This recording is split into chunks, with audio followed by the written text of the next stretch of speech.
इस साल रिटर्न के मामले में सोने चांदी ने बाकी सभी एसेट क्लास को पीछे छोड़ दिया है। ट्रम्प टैरिफ के बाद सोने के साथ चांदी की चमक भी लगातार बढ़ रही है और दोनों कमोडिटी रोज नया रिकॉर्ड बना रही हैं। ऐसे में जहां निवेशकों को शेयर बाजार से भारी निराशा हाथ लगी है, वहीं निवेशक सोने में निवेश करके चांदी काट रहे हैं। इस साल जिसने भी सोने चांदी में निवेश किया है वो माला माल हुआ है, क्योंकि दोनों ही मेटल्स ने जबरदस्त रिटर्न दिया है और उम्मीद है कि आगे भी यही ट्रेंड बरकरार रह सकता है। आइए जानते हैं सोने चांदी ने शेयर बाजार के मुकाबले इस साल कितना रिटर्न दिया है और आगे ये ट्रेंड कब तक रहने की उम्मीद है। नमस्कार, मैं हूं गुंजन मित्तल और आप देख रहे हैं मनी 9। सोचिए, अगर आपने इस साल की शुरुआत में ही सोने में अगर 1 लाख रुपया निवेश किया होता तो आज उस 1 लाख रुपए की कीमत 1,45,000 रुपए हो गई होती, क्योंकि इस साल सोने ने करीब 45% और चांदी ने करीब 50% का शानदार रिटर्न अपने निवेशकों को दिया है। मल्टी कमोडिटी एक्सचेंज यानी MCX पर आज लगातार दूसरे दिन भी सोने की कीमतों में उछाल देखने को मिला। यह 292 रुपए बढ़त के साथ 1,12,522 रुपए प्रति 10 ग्राम पर कारोबार करता नजर आया। हालांकि रिकॉर्ड हाई पर चल रही चांदी की रफ्तार पर 23 सितंबर को थोड़ा ब्रेक लग गया। चांदी 80 रुपए की मामूली गिरावट के साथ 1,33,500 रुपए पर कारोबार करती हुई नजर आई। बावजूद इसके सोने चांदी की कीमतों में उतार चढ़ाव कायम है और एक्सपर्ट्स इसमें और बढ़ोतरी की गुंजाइश देख रहे हैं।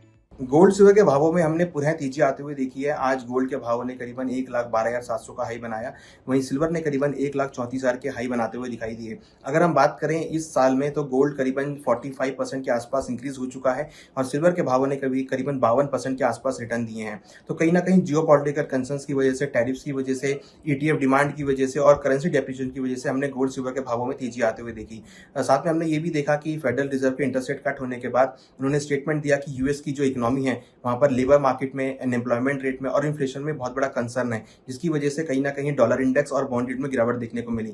अगर हम लेवल वाइज बात करें तो लग रहा है कि गोल्ड के भाव जल्दी ही $3,800 से लेकर $4,000 के लेवल टेस्ट कर सकते हैं, जो कि डोमेस्टिक मार्केट में 1,13,000 से लेकर 1,15,000 के आसपास हो सकते हैं। सिल्वर के भावों में भी तेजी देखी जा सकती है और सिल्वर के भाव $45 से लेकर $48 तक के लेवल टेस्ट कर सकते हैं, जो कि डोमेस्टिक मार्केट में करीबन 1,35,000 से लेकर 1,40,000 के लेवल रहेंगे। इस साल ईयर टू डेट सोना लगभग 45% तक बढ़ चुका है और चांदी 50% से ऊपर रिटर्न दे चुकी है। ये एक दशक में एक साल में मिलने वाला सबसे बड़ा रिटर्न है। वहीं निफ्टी 50 के ईयर टू डेट आंकड़ों के अनुसार शेयर बाजार ने इस साल अब तक लगभग 5 से 7% का रिटर्न ही दिया है। वहीं एक्सपर्ट्स मान रहे हैं कि सोने और चांदी में मौजूदा रुझान कायम रहता है तो दिवाली तक सोने की कीमतें 1,35,000 से लेकर 1,40,000 रुपए प्रति 10 ग्राम और चांदी की कीमतें भी 1,35,000 रुपए से लेकर 1,40,000 रुपए प्रति किलो तक पहुंचने के आसार हैं। यानी साफ है कि दिवाली के मौके पर रिटर्न और ज्यादा बढ़ने की उम्मीद जताई जा रही है। लेकिन आने वाले त्योहारी सीजन की वजह से डिमांड वॉल्यूम और कीमतें दोनों अलग अलग तरह से प्रभावित हो सकती हैं। ऐसे में कौन से कारण हैं जो सोना चांदी की कीमतों को बढ़ाने में मदद कर रहे हैं? तो आपको बता दें कि इसमें सबसे पहली वजह है अमेरिकी ब्याज दरों में कटौती।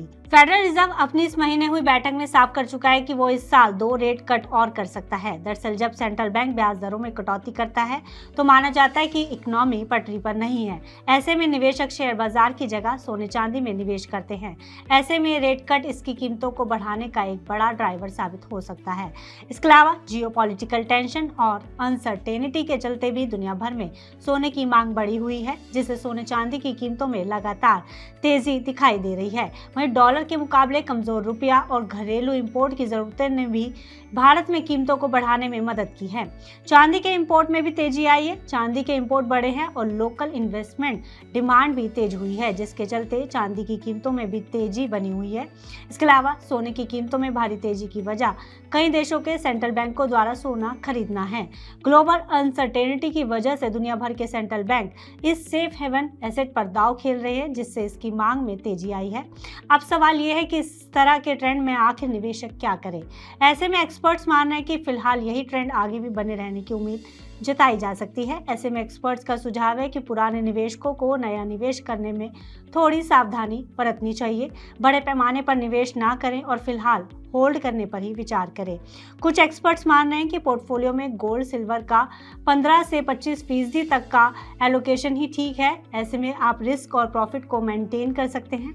इसके अलावा त्योहारों पर बढ़ती कीमतों को देखकर बड़े बड़े निवेश के बजाय SIP, EMI बेस्ड या गोल्ड ETF जैसे विकल्प को ही चुनें।